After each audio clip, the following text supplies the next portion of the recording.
إن الحمد لله نحمده ونستعينه ونستغفره ونعوذ بالله من شرور أنفسنا ومن سيئات أعمالنا من يهده الله فلا مضل له ومن يضلله فلا هادي له وأشهد أن لا إله إلا الله وحده لا شريك له وأشهد أن محمدًا عبده ورسوله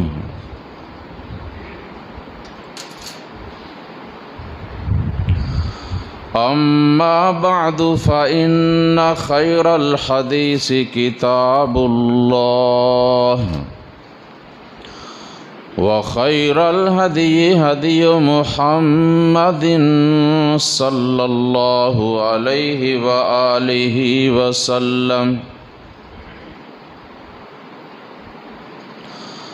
وشر الأمور محدثاتها وكل محدثة بدعة وكل بدعة ضلالة وكل ضلالة في النار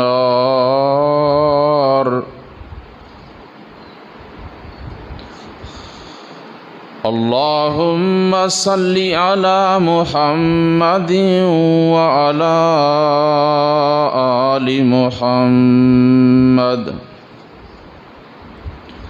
كما صليت على إبراهيم وعلى آل إبراهيم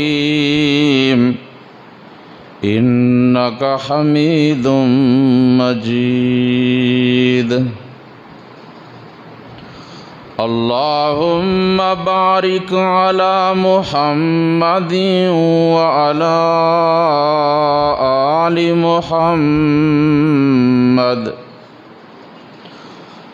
كما باركت على إبراهيم وعلى آل إبراهيم إنك حميد مجيد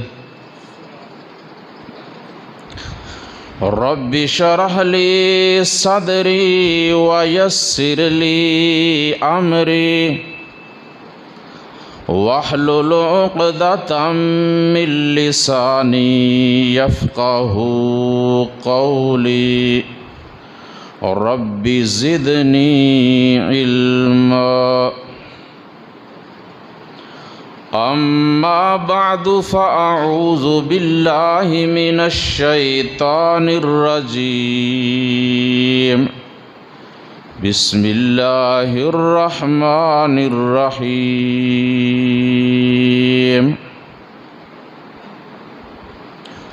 شهر رمضان الذي أنزل فيه القرآن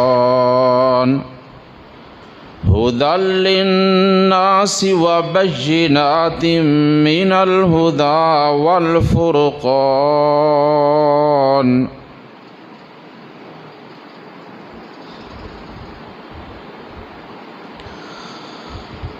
نہ آیا ہے کوئی نہ آئے گا کوئی کہ جس شان و شوکت سے آئے محمد صلی اللہ علیہ وسلم اور تڑپ اٹھے سن کر جسے جن و انسان کلام مبین ایسا لائے محمد صلی اللہ علیہ وسلم مسخر کیا جس نے سرکش دلوں کو وہ ہے قول معجز نمائے محمد صلی اللہ علیہ وسلم۔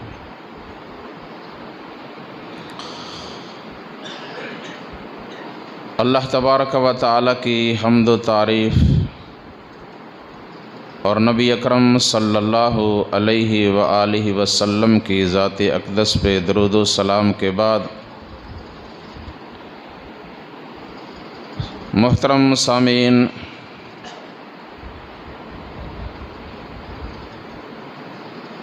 آج کا یہ عظیم الشان ماہ رمضان کا دوسرا جمعۃ المبارک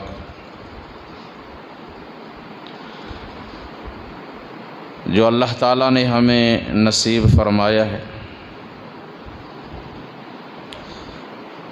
اللہ تعالیٰ ہم سب کی حاضری اپنی بارگاہ عالیہ میں قبول فرمائے۔ گزشتہ خطبہ جمعۃ المبارک میں میں نے رمضان المبارک کے فضائل، کچھ مسائل قرآن و حدیث کی روشنی میں بیان کیے تھے۔ تو رمضان المبارک کو قرآن کریم کے ساتھ ایک خاص گہرا تعلق ہے۔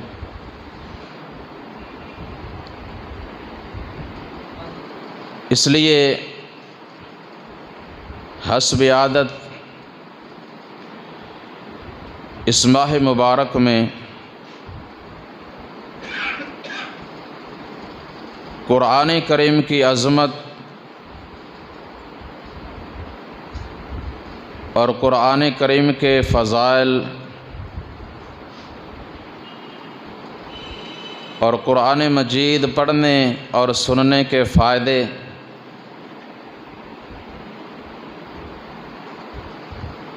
آج کے اس خطبہ جمعۃ المبارک میں بیان کروں گا۔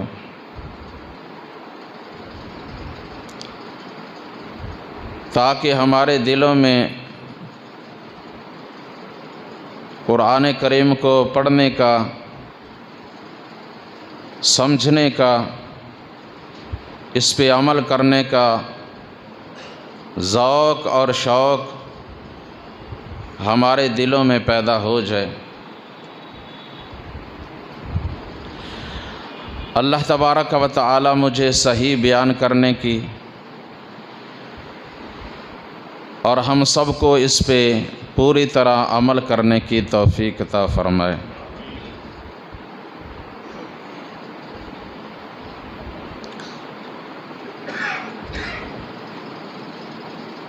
قرآن کریم کا ماہ رمضان کے ساتھ کئی وجوہات سے تعلق ہے۔ ایک یہ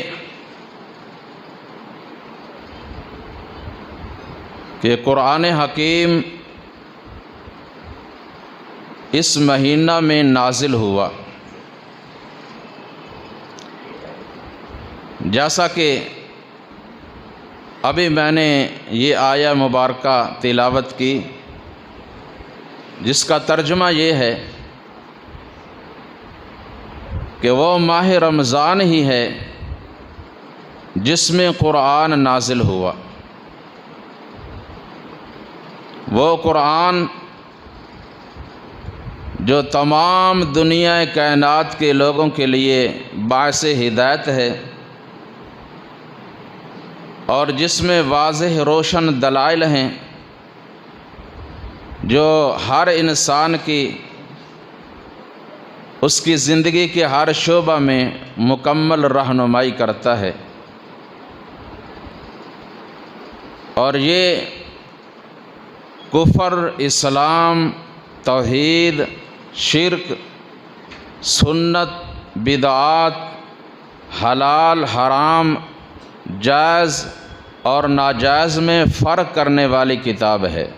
والفرقان،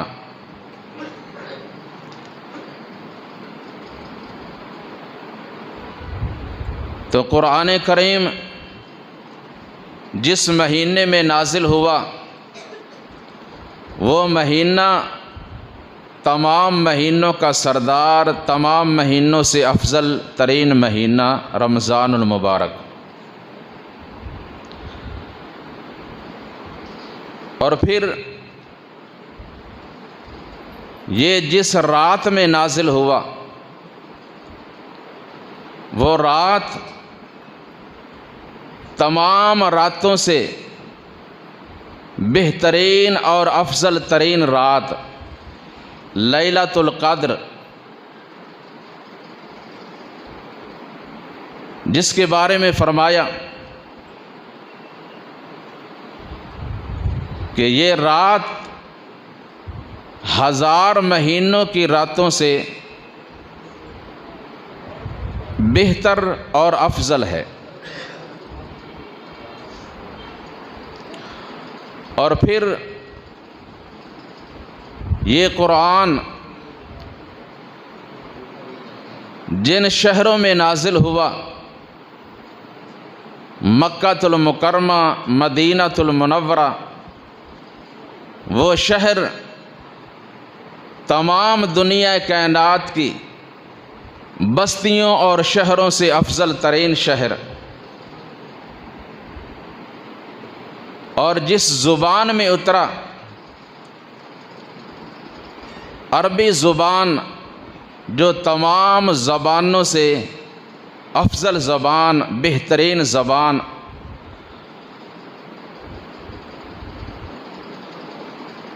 اور ان سب سے بڑھ کر جس ہستی پہ نازل ہوا، جس نبی پر، جس رسول پر نازل ہوا، وہ پیغمبر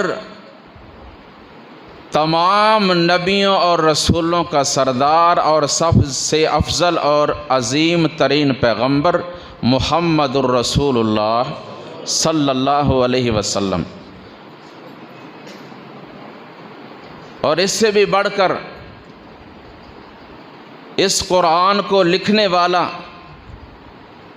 نازل کرنے والا، اتارنے والا خود رب العالمین، جس کی کوئی مثال ہی نہیں۔ اس لیے بڑے خوبصورت انداز میں اللہ سبحانہ و تعالی نے قرآن کی عظمت اور اہمیت کو بیان کرتے ہوئے فرمایا وَإِنَّهُ لَتَنزِيلُ رَبِّ الْعَالَمِينَ نَزَلَ بِهِ الرُّوحُ الْأَمِينُ عَلَىٰ قَلْبِكَ لِتَكُونَ مِنَ الْمُنذِرِينَ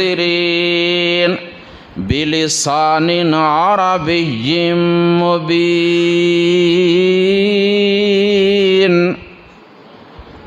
بے شک یہ قرآن رب العالمین نے نازل کیا ہے، اور اس کو لے کر آنے والا روح الامین، تمام فرشتوں کا سردار جبریل امین علیہ السلام، اور اتارا بھی آپ صلی اللہ علیہ وسلم کے قلب اطہر پر، آپ کے مبارک دل پر، اور اتارا عربی زبان میں جو بڑی فصیح اور واضح ترین لسان ہے، تاکہ آپ اس کے ذریعے اے محبوب صلی اللہ علیہ وسلم میرے بندوں کو ڈرا دیں اور ان کو آگاہ فرما دیں۔ اللہ اکبر۔ تو جس طرح ماہ رمضان افضل، لیلۃ القدر افضل، مکہ المکرمہ افضل، کیونکہ ان سب کا تعلق قرآن کے ساتھ ہے، اور اسی طرح انسانوں میں سے، اللہ کے بندوں میں سے بہترین لوگ وہی ہیں کہ جنہوں نے اپنا تعلق اللہ کی اس کتاب کے ساتھ جوڑ لیا۔ فرمایا خیرکم من تعلم القرآن وعلمہ۔ نبی علیہ الصلاۃ والسلام فرماتے ہیں لوگو تم سب میں سے بہترین وہ ہے کہ جس نے اس قرآن کو پڑھا اور آگے دوسروں کو پڑھایا۔ بہترین لوگ وہ ہیں قرآن پڑھنے والے اور آگے دوسروں کو پڑھانے والے۔ اللہ تعالی ہمیں انہی لوگوں کی صف میں شامل فرما لے۔ یہ بہت بڑی سعادت کی بات ہے۔ اور قرآن کریم کا ماہ رمضان کے ساتھ ایک تعلق اس لیے بھی ہے کہ ہر سال رسول اللہ صلی اللہ علیہ وسلم جبریل امین علیہ السلام کے ساتھ قرآن مجید کا دور کیا کرتے تھے۔ دور سمجھتے ہیں نا کہ سننا اور سنانا۔ جتنا بھی آپ پہ نازل ہو چکا ہوتا قرآن وہ آپ صلی اللہ علیہ وسلم جبریل امین علیہ السلام کو سناتے اور جبریل امین علیہ السلام آپ صلی اللہ علیہ وسلم کو سناتے۔ اور دیکھیے قرآن کریم کا کتنا بڑا معجزہ کہ جبریل امین علیہ السلام آ کر ایک دفعہ پڑھتے ہیں اور آپ صلی اللہ علیہ وسلم ایک دفعہ سنتے ہیں۔ بس ایک دفعہ سننے سے ہی آپ صلی اللہ علیہ وسلم کے وہ دل پاک میں محفوظ ہو جاتا، آپ کو یاد ہو جاتا۔ اور بعض دفعہ آپ تھوڑا سا تیز پڑھنے کی کوشش کرتے جبرائیل علیہ السلام کے ساتھ ساتھ، تاکہ مجھے یاد ہو جائے، بھول نہ جائے، کوئی لفظ کوئی حرف اس کا رہ نہ جائے۔ تو اللہ کریم نے کیا فرمایا؟ توجہ کیجئے، فرمایا لا تحرک بہ لسانک لتعجل بہ ان علینا جمعہ وقرآنہ فَإِذَا قَرَأْنَاهُ فَاتَّبِعْ قُرْآنَهُ ثُمَّ إِنَّ عَلَيْنَا بَيَانَهُ۔ اے محبوب صلی اللہ علیہ وسلم، آپ اپنی زبان کو تیز حرکت نہ دیا کریں تاکہ جلدی آپ پڑھیں۔ آپ اپنی زبان کو تیز حرکت نہ دیا کریں۔ آپ کو پڑھانا، آپ کے دل و دماغ میں اس کو محفوظ کرنا، آپ کو یاد کروانا اور آپ سے پھر بیان کروانا اور اس کے معنی اور مطلب مفہوم کو سمجھنا اور سمجھانا، فرمایا یہ ہماری ذمہ داری ہے۔ بس آپ سنیں، آپ کو یاد ہو جائے گا۔ اور کیسا یاد ہوگا؟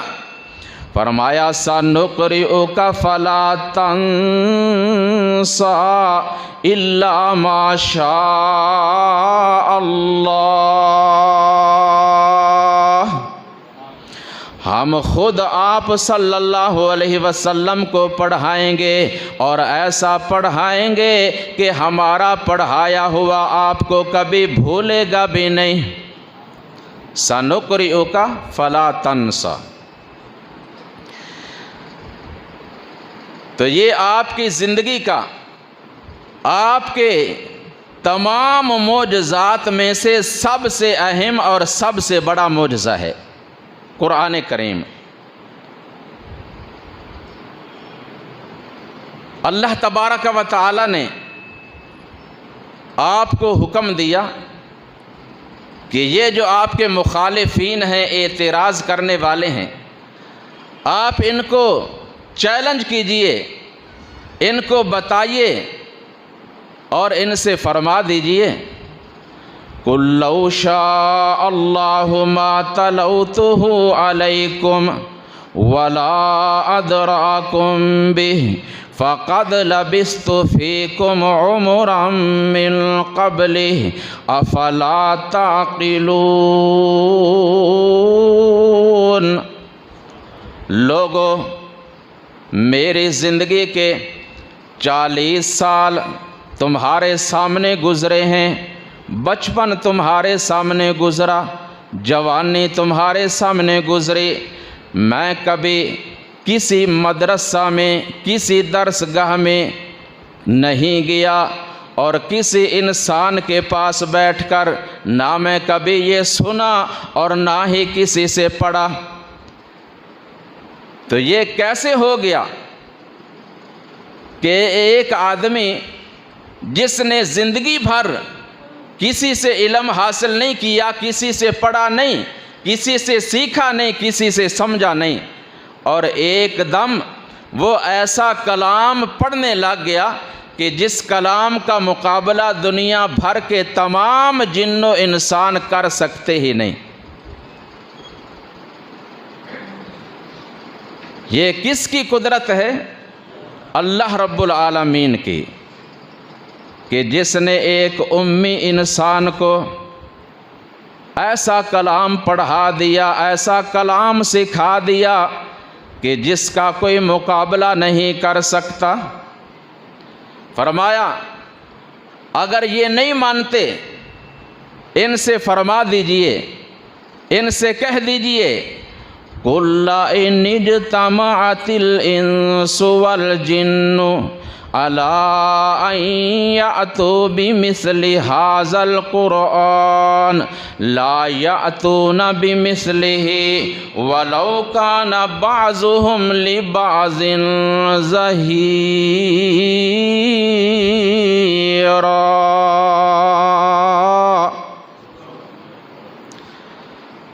کہ اگر دنیا جہان کے تمام انسان جمع ہو جائیں اور ان کے ساتھ جنات بھی مل جائیں، یہ سب جن و انس مل کر اس قرآن جیسا قرآن بنانا چاہیں، سب مل کر پورا زور لگانے کے باوجود اس کتاب جیسی کتاب بنا سکتے ہی نہیں۔ پوری کتاب بنانا تو بڑے دور کی بات ہے۔ فرمایا ان سے کہہ دو فَأْتُوا بِعَشْرِ سُوَرٍ مِثْلِهِ، چلو اس کی 114 صورتیں ہیں، ساری صورتیں نہیں بنا سکتے، صرف 10 صورتیں ہی بنا کر دکھا دو۔ 10 بھی نہ بنا سکے، فرمایا فَأْتُوا بِسُورَةٍ مِّن مِّثْلِهِ وَادْعُوا شُهَدَاءَكُم مِّن دُونِ اللَّهِ إِن كُنتُمْ صَادِقِينَ۔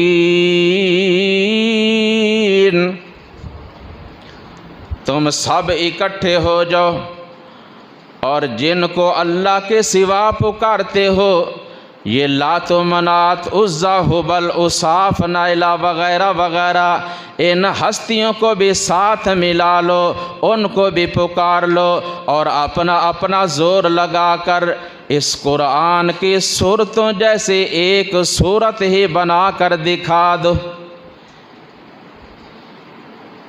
ایک صورت بھی وہ نہ بنا سکے، تو فرمایا تم سب سے مل کر اس کی صورتوں جیسی ایک صورت بھی نہ بنا سکنا، اس بات کی دلیل ہے کہ یہ کلام کسی انسان کا نہیں بلکہ اللہ رحمان کا سچا کلام ہے۔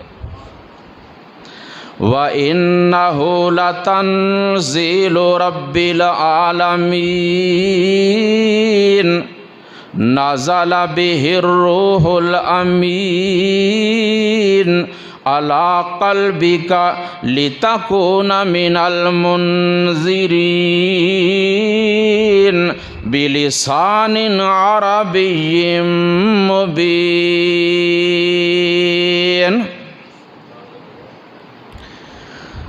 اور ایک تعلق قرآن کریم کا ماہ رمضان کے ساتھ اس لیے بھی ہے کہ رسول اللہ صلی اللہ علیہ وسلم نے فرمایا جب قیامت کا دن ہوگا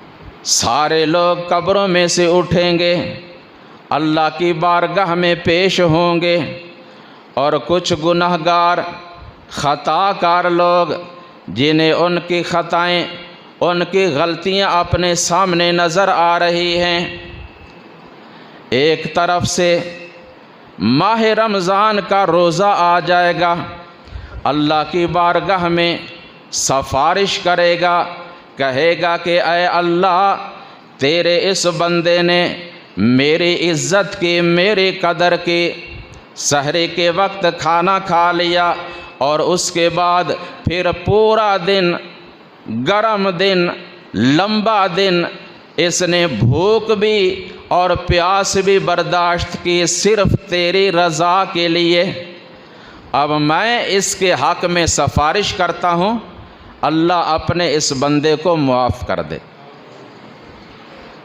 اور دوسری جانب سے یہ قرآن آ جائے گا، آ کر کہے گا اے میرے اللہ میں نے تیرے اس بندے کو رات کے ایک حصے میں جگا کر رکھا، یہ مجھے پڑھتا رہا، یہ مجھے سنتا رہا، اس نے اپنی نیند کو قربان کیا، میں اس کے حق میں سفارش کرتا ہوں اے اللہ میری سفارش کو قبول کر کے اپنے اس بندے کو معاف کر دے۔ آقا فرماتے ہیں فَيُشَفَّعَانِ،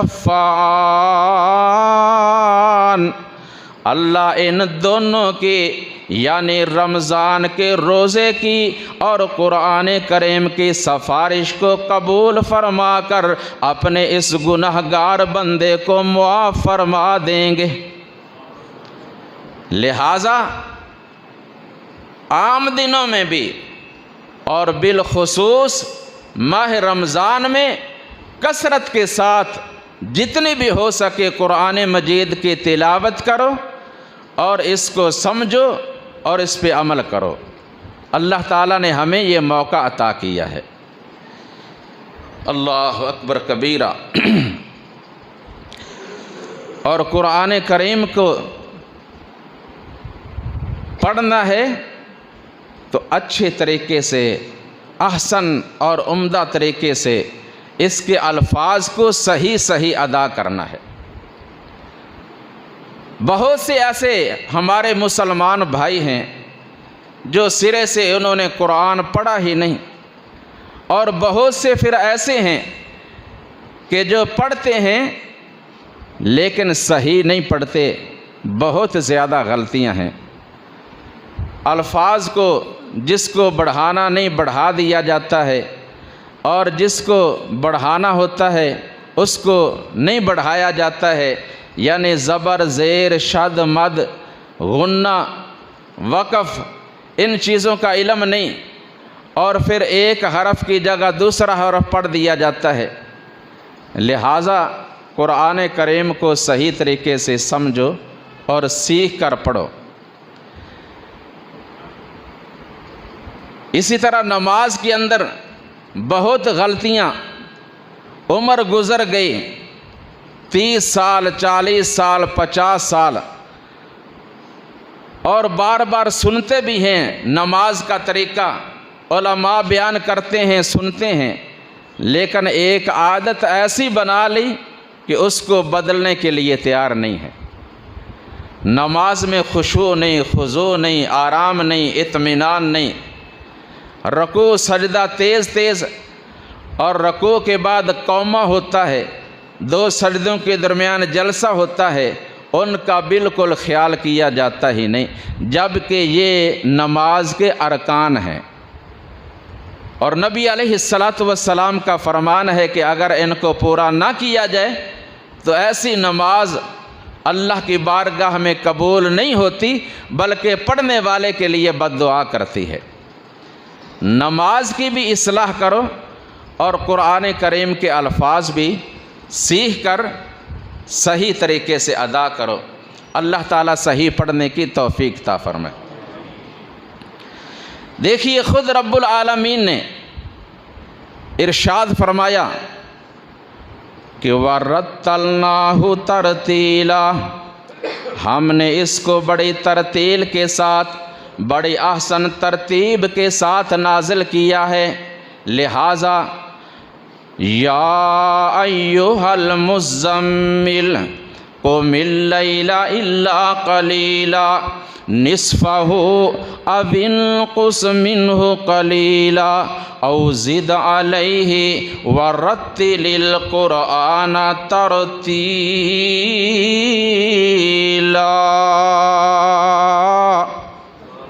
اے کملی والے پیغمبر، رات کو قیام کیا کریں، پوری رات نہیں بلکہ رات کو آرام بھی کریں، قیام بھی کریں، آدھی رات تک جاگ لیں، بلکہ اس میں سے بھی کچھ کم کر لیں، اور کبھی کبھی کچھ زیادہ بھی کر سکتے ہیں۔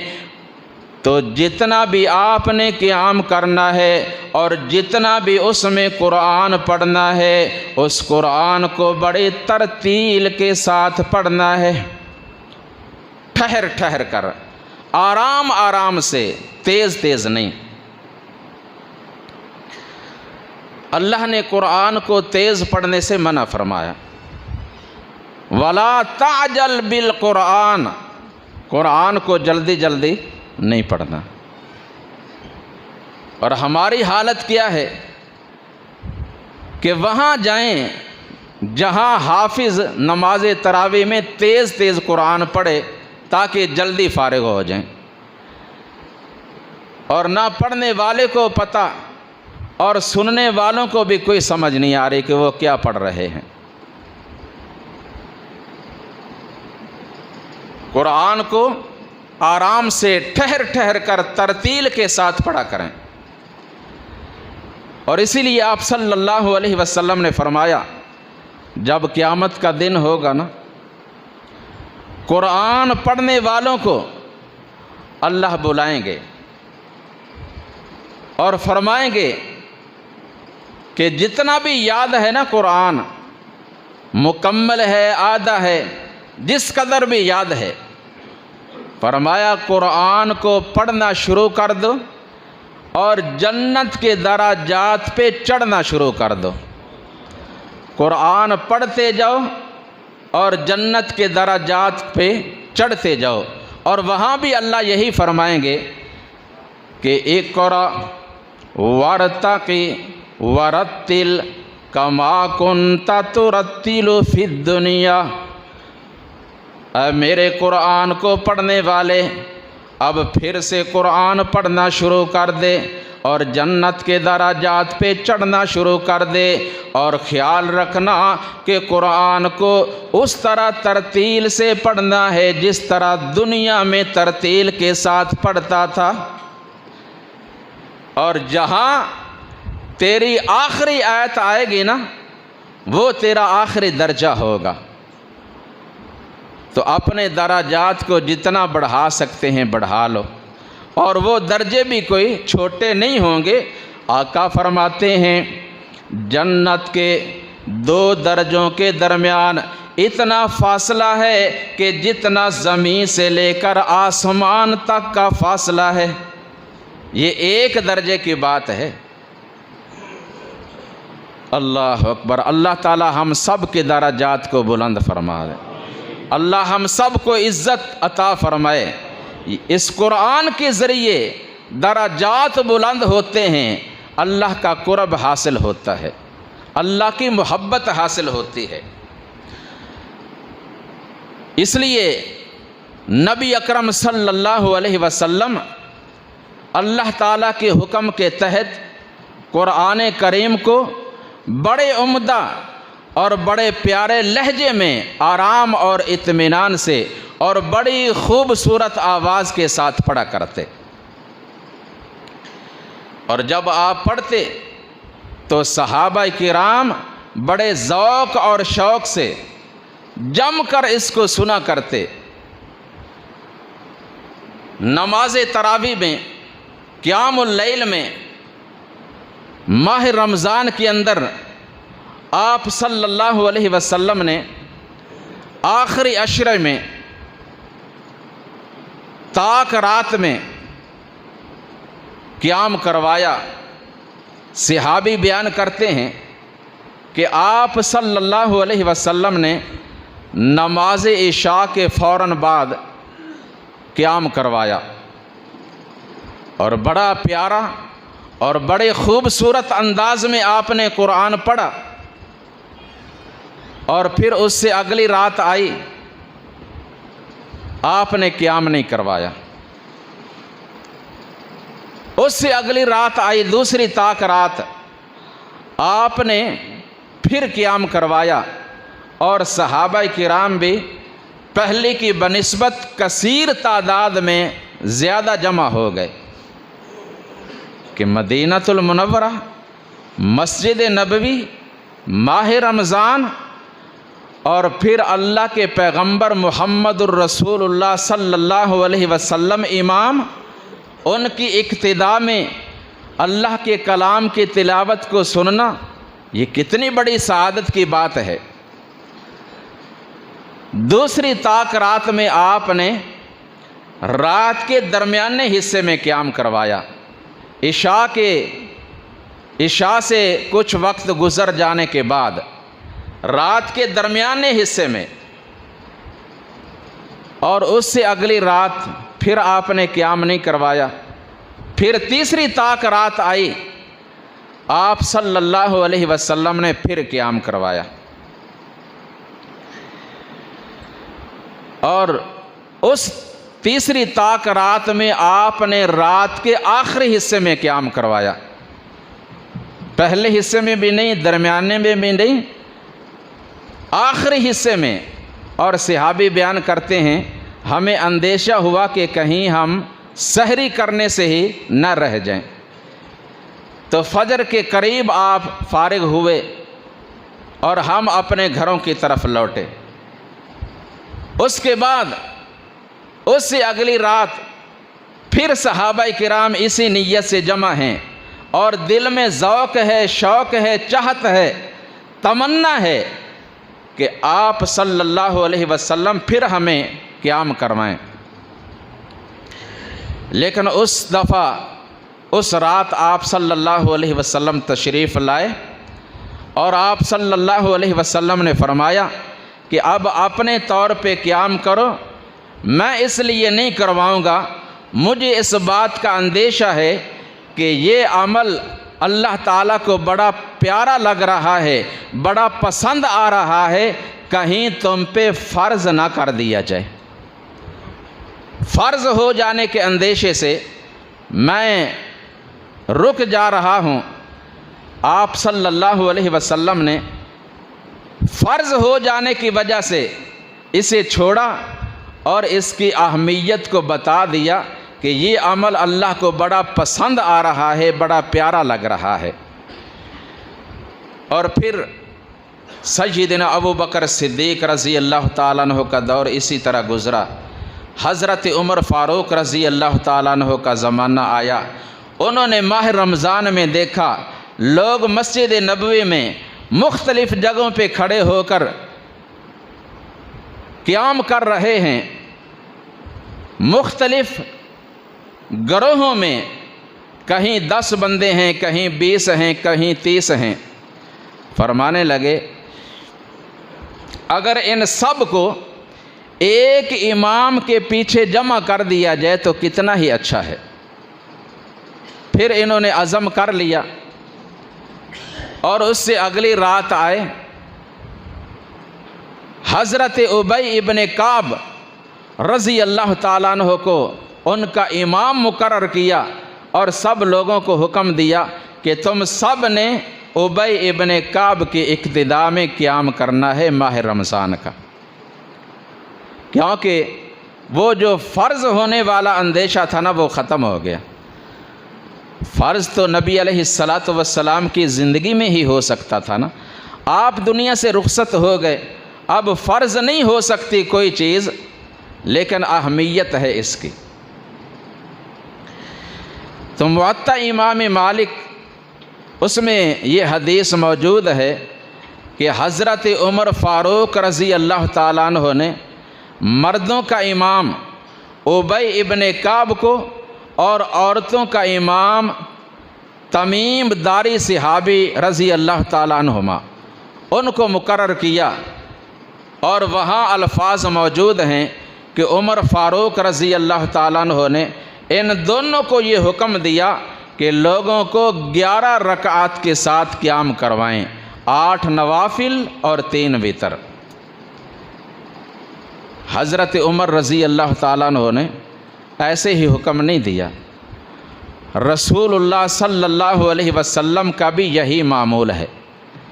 سیدہ عائشہ رضی اللہ تعالیٰ عنہ بیان کرتی ہیں کہ نبی اکرم صلی اللہ علیہ وسلم ماہ رمضان اور رمضان کے علاوہ 11 رکعات ہی پڑھا کرتے تھے، آپ نے اس سے زیادہ نہیں پڑھی۔ تو یہی آپ صلی اللہ علیہ وسلم کی سنت ہے۔ اگر کوئی بھائی اس سے زیادہ پڑھنا چاہے تو اس کو سنت نہیں کہہ سکتے، نفل عبادت ہے، اس کی مرضی ہے۔ البتہ بہتر یہی ہے کہ جو مسنون عمل ہے اسی پہ اکتفا کیا جائے اور اسے کافی سمجھا جائے۔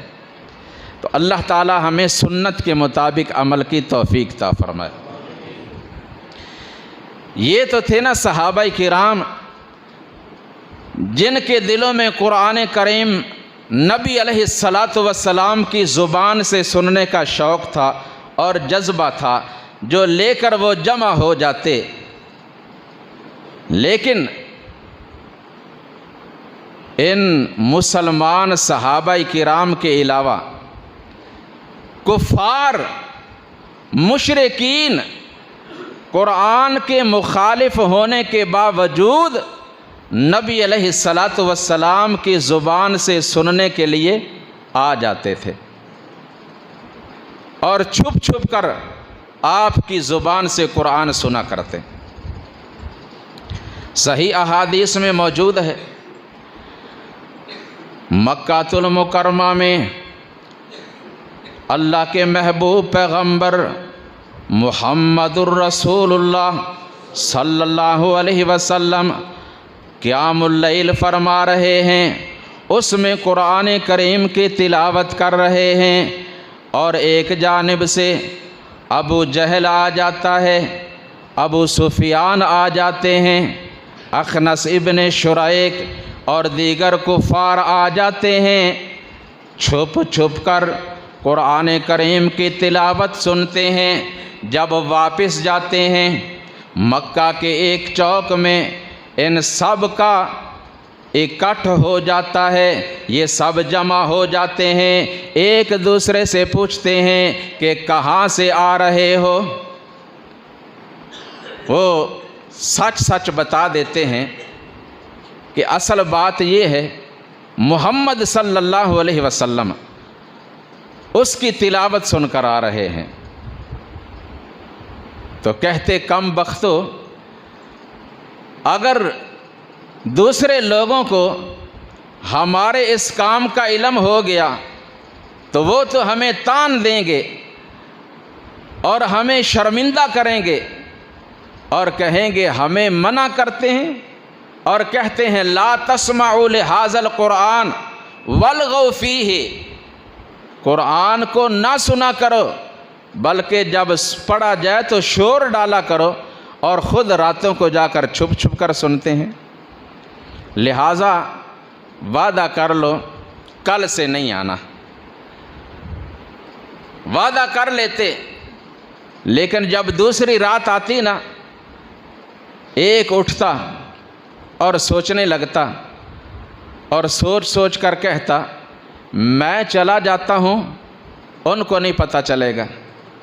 ہر ایک یہی سوچ کر پھر آ جاتا، واپسی پہ پھر جمع ہوتے، پھر ایک دوسرے کو ملامت کرتے، تیسری دفعہ بھی اسی طرح ہوا، چوتھی دفعہ بھی، بالآخر کہتے کہ اللہ کی قسم بات یہ ہے جب تک محمد صلی اللہ علیہ وسلم کی زبان سے قرآن سن نہ لیں سکون کی نیند آتی ہی نہیں۔ اس قرآن میں اللہ تعالیٰ نے ایک اطمینان رکھا ہے، سکون رکھا ہے، اور قدرتی سکون ہے۔ اللہ کے ذکر میں ویسے بھی اطمینان ہے۔ الذین آمنوا وتطمئن قلوبهم بذکر اللہ الا بذکر اللہ تطمئن القلوب۔ ہم اپنے دلوں کو سکون پہنچانے کے لیے کون کون سے راستے اختیار کرتے ہیں؟ ہماری سوچ، گانا سنو گے، قوالی سنو گے، یہ دیکھو گے، وہ کرو گے، پھر سکون ملے گا۔ لیکن اللہ فرماتے ہیں ان فی ذالک لذکریٰ لمن کان لہ قلب او القی السمع وہو شہید۔ جتنی لذت، جتنا سکون، جتنی مٹھاس اس قرآن میں ہم نے رکھ دی ہے، اتنی لذت، اتنا سرور دنیا کائنات کے کسی بھی چیز میں نہیں۔ اگر اپنے دلوں کو سکون پہنچانا چاہتے ہو تو اللہ کا ذکر کرو، قرآن کی تلاوت کرو، قرآن کو محبت کے ساتھ، ذوق اور شوق کے ساتھ پڑھا کرو۔ اس کی گواہی تو مخالفین بھی دے رہے ہیں کہ اس میں سکون ہی بڑا ہے، حالانکہ مانتے نہیں۔ اور ان کی اس ادا کو اللہ تعالیٰ نے خود قرآن میں بیان فرمایا کہ نحن اعلم بما یستمعون بہ اذ یستمعون الیک واذ هم نجوی اذ یقول الظالمون ان تتبعون الا رجلا مسحورا۔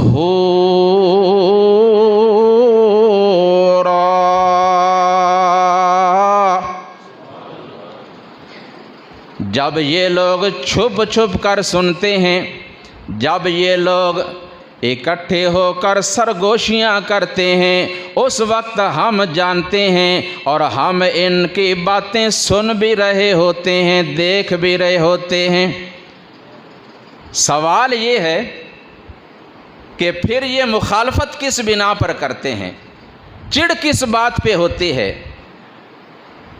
فرمایا وَإِذَا ذَكَرْتَ رَبَّكَ فِي الْقُرْآنِ وَحْدَهُ وَلَّوْا عَلَىٰ أَدْبَارِهِمْ نُفُورًا۔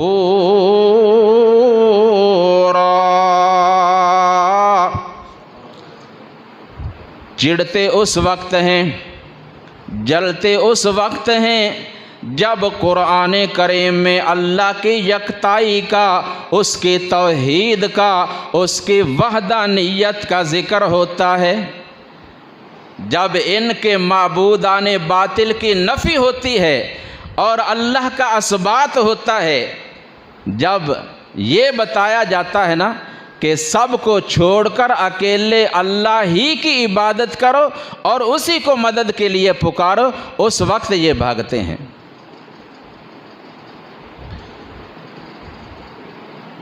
تو اس لیے قرآن کریم کو سمجھ کر پڑھو، صحیح طریقے سے پڑھو اور سمجھ کر پڑھو۔ نبی اکرم صلی اللہ علیہ وسلم خود قرآن کریم کے ایک بڑے عمدہ اور بہترین قاری تھے۔ آپ کے بعد آپ کے صحابہ کرام میں سے بڑے بڑے قراء ہیں، ان میں حضرت ابو بکر صدیق، سب کہو رضی اللہ تعالی عنہ، وہ بھی قرآن کو بڑے الہا کے ساتھ پڑھتے، اور جب پڑھتے تو ایک بڑی رکت طاری ہوتی تھی، آنکھوں سے آنسو جاری ہوتے اور دل میں سے ایسی آواز نکلتی جیسے چولہے پہ ہنڈیا ابل رہی ہوتی ہے۔ صحیح بخاری میں جب حبشہ کی طرف ہجرت کر کے جا رہے تھے نا، مکہ کے ایک سردار واپس لائے اور انہوں نے ضمانت دی کہ مکہ کا کوئی سردار، کوئی آدمی آپ کو نقصان نہیں پہنچا سکے گا۔ انہوں نے اس شرط پر یہ ضمانت قبول کی کہ ابو بکر سر عام بلند آواز سے قرآن کی تلاوت نہیں کریں گے، کیونکہ جب یہ قرآن پڑھتے ہیں نا تو ہماری عورتیں، ہمارے بچے اور کچھ بڑے اکٹھے ہو کر سنتے ہیں، تو ہمیں اس بات کا خطرہ ہے کہ کہیں وہ اس کے فتنہ میں نہ آ جائیں۔ ان کی ایک اپنی سوچ تھی، لیکن ابو بکر صدیق رضی اللہ تعالیٰ عنہ نہ رہ سکتے، فرماتے کہ تم مجھے ضمانت دیتے ہو دو، نہیں تو نہ صحیح مجھے میرے اللہ کی ضمانت ہی کافی۔ تو جب یہ قرآن پڑھتے، ان کے قرآن کی تلاوت سننے کے لیے بھی کافی لوگ، چھوٹے بڑے مرد عورتیں جمع ہو کر سننے لگ جاتے۔ اللہ اکبر۔ حضرت ابی ابن کعب رضی اللہ تعالیٰ عنہ بڑے پیارے انداز میں، بڑے سریلی آواز میں قرآن کریم کی تلاوت کرتے۔ آپ صلی اللہ علیہ وسلم نے ایک دفعہ ان کی قرآن کی تلاوت کو سنا، اور سننے کے بعد آپ نے ان کو ایک لقب دیا اور فرمایا سید القراء ابی ابن ابی کعب۔ ابی ابن کعب تمام قراء کے، قرآن پڑھنے والوں کے سردار ہیں۔ ایک دفعہ آپ نے ان کو بلایا اور فرمایا کہ ابی آپ میرے پاس بیٹھیں، میں آپ کو قرآن سناتا ہوں۔ کہنے لگے آپ صلی اللہ علیہ وسلم مجھے اپنے پاس بٹھا کر قرآن سنانے لگے ہیں، میری کتنی خوش نصیبی، کتنی خوش قسمتی۔ فرمایا ہاں، میں اپنی مرضی سے نہیں بلکہ اللہ تعالیٰ نے مجھے حکم دیا ہے، اے محبوب ابی ابن کعب کو قرآن سناؤ۔ کہنے لگے ذکرت عند رب العالمین، میرا رب العالمین کے پاس تذکرہ ہوا ہے۔ اللہ سمانی، یا رسول اللہ صلی اللہ علیہ وسلم، کیا اللہ نے میرا نام لے کر آپ کو حکم دیا ہے؟ فرمایا ہاں۔ تو حدیث کے الفاظ ہیں فبکا، ابی ابن کعب خوشی کے آنسو نکلے اور رونے لگ گئے کہ میں کتنا اللہ کے نزدیک اس کا خوش نصیب بندہ ہوں کہ اللہ نے میرا نام لے کر نبی صلی اللہ علیہ وسلم کو حکم دیا۔ تو آپ صلی اللہ علیہ وسلم نے ان کو قرآن کریم کی سورہ البینہ پڑھ کر سنائی۔ اسی طرح آپ صلی اللہ علیہ وسلم رات کی تاریکی میں اپنے گھر سے نکلے، مدینہ کی گلیوں میں سے ایک گلی میں سے گزر ہوا، ایک گھر میں سے قرآن کریم پڑھنے کی آواز آ رہی تھی، اور پڑھنے والا بڑی خوبصورت، بڑی پیاری اور بڑی سریلی آواز میں قرآن کی تلاوت کر رہا ہے۔ آپ پوچھتے ہیں یہ قرآن پڑھنے والا کون ہے؟ آپ کو بتایا گیا کہ یہ ہیں آپ کے صحابی ابو موسیٰ اشعری رضی اللہ تعالی عنہ۔ آپ صلی اللہ علیہ وسلم نے فرمایا لقد اوتی مزمارا من مزامیر داود، اللہ تعالیٰ نے ان کو داود علیہ السلام والا نغمہ عطا فرما دیا ہے۔ جو سریلی آواز اللہ نے داود علیہ السلام کو عطا فرمائی تھی نا، اس میں سے کچھ حصہ اللہ نے ابو موسیٰ اشعری کو عطا کیا ہے۔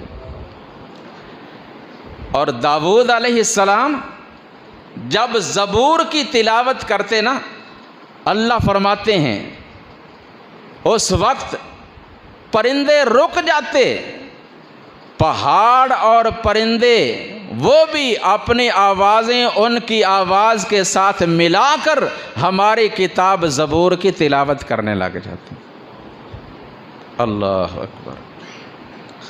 اسی طرح آپ صلی اللہ علیہ وسلم نے سیدنا عبداللہ ابن مسعود رضی اللہ تعالی عنہ کو بلایا اور فرمایا عبداللہ مجھے قرآن پڑھ کر سناؤ۔ آپ اپنے صحابہ کو سناتے بھی ہیں، ان سے سنتے بھی ہیں۔ فرمایا مجھے قرآن پڑھ کر سناؤ۔ کہنے لگے یا رسول اللہ صلی اللہ علیہ وسلم میں آپ کو پڑھ کر سناؤں، حالانکہ قرآن نازل آپ پر ہوا ہے، آپ مجھ سے اچھا اور بہتر طریقے سے پڑھنا جانتے ہیں۔ آپ نے فرمایا ہاں تیری بات اپنی جگہ پہ بجا ہے، لیکن میرا جی چاہتا ہے کہ میں اپنے کانوں کے ساتھ کسی دوسرے کی زبان سے قرآن کی تلاوت سنوں۔ اللہ کرے ہر مسلمان کے دل میں یہ جذبہ، یہ شوق پیدا ہو جائے۔ تو سیدنا عبداللہ ابن عباس، عبداللہ ابن مسعود رضی اللہ تعالی عنہ نے قرآن کریم کی سورہ النساء کی تلاوت شروع کر دی۔ فرماتے ہیں کہ جب میں اس آیت پہ پہنچا فَكَيْفَ إِذَا جِئْنَا مِن كُلِّ أُمَّةٍ بِشَهِيدٍ وَجِئْنَا بِكَ عَلَى هَؤُلَاءِ شَهِيدًا۔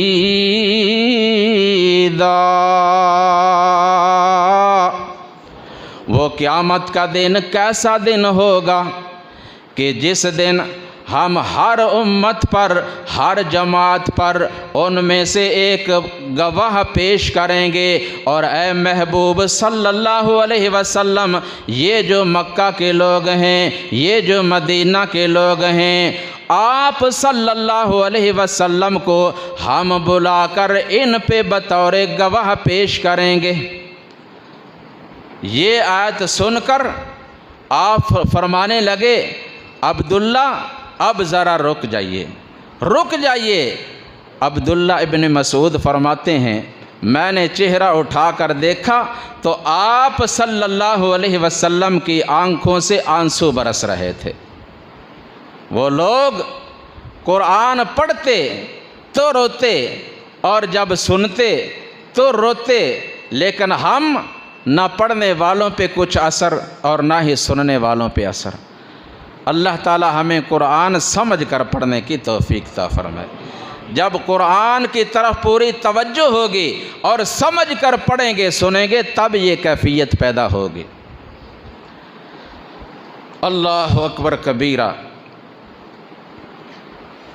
تو اللہ تبارک و تعالی نے اپنے مومن بندوں کی یہی نشانی بیان فرمائی ہے، الذین آتیناہم الکتاب یتلونہ حق تلاوتہ اولئک یؤمنون بہ ومن یکفر بہ فاولئک هم الخاسرون۔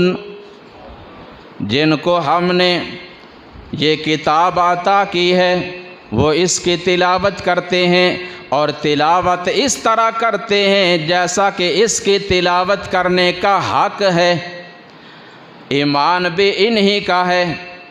اور جو لوگ اس سے منہ موڑتے ہیں، اس سے لاپرواہی کرتے ہیں، وہ بہت زیادہ نقصان اٹھائیں گے۔ پھر انسان تو درکنار، انسان تو انسان رہے۔ اللہ تعالیٰ نے بتایا کہ جنات نے میرے نبی صلی اللہ علیہ وسلم کی زبان سے قرآن سنا، وہ تڑپ اٹھے۔ فرمایا قُلْ أُوحِيَ إِلَيَّ أَنَّهُ اسْتَمَعَ نَفَرٌ مِّنَ الْجِنِّ فَقَالُوا إِنَّا سَمِعْنَا قُرْآنًا عَجَبًا۔ اے محبوب صلی اللہ علیہ وسلم آپ اپنے ساتھیوں کو بتا دیں کہ اللہ نے بذریعہ وحی مجھے بتایا ہے کہ میرے پاس جنات کی ایک جماعت آئی، میں پڑھ رہا تھا، وہ سن رہے تھے، اور سننے کے بعد آپس میں کہتے ہیں آج تو ہم نے بڑا ہی عجیب کلام سنا ہے۔ یہدی الی الرشد فآمنا بہ ولن نشرک بربنا احدا۔ یہ وہ کلام ہے جو رہنمائی کرتا ہے حق کی طرف، جو بھلائی کا راستہ، کامیابی کا راستہ دکھاتا ہے، لہٰذا ہم اس پہ ایمان لاتے ہیں۔ جنات نے سنا، ایمان قبول کر لیا، اور ایمان لانے کے بعد آپس میں ایک وعدہ کرتے ہیں کہ سب سے پہلا جو قرآن کا سبق ہے نا، جو سب سے پہلی نصیحت ہے وہ یہ ہے کہ اللہ کے ساتھ کسی کو شرک نہ کرو، لہٰذا وَلَن نُشْرِكَ بِرَبِّنَا أَحَدًا۔ آج کے بعد ہم اپنے رب کے ساتھ کسی ایک کو بھی شریک نہیں بنائیں گے۔ یہ قرآن کا پہلا مطالبہ ہے، پہلی نصیحت، پہلا سبق۔ اللہ کرے ہماری سمجھ میں بھی یہ بات آ جائے۔ اللہ تعالی ہمیں قرآن محبت اور ذوق شوق کے ساتھ سمجھ کر پڑھنے کی توفیق عطا فرمائے، اور اس پہ عمل کی بھی توفیق عطا فرمائے۔ سبحان ربک رب العزت عما یصفون وسلام علی المرسلین والحمد للہ رب العالمین۔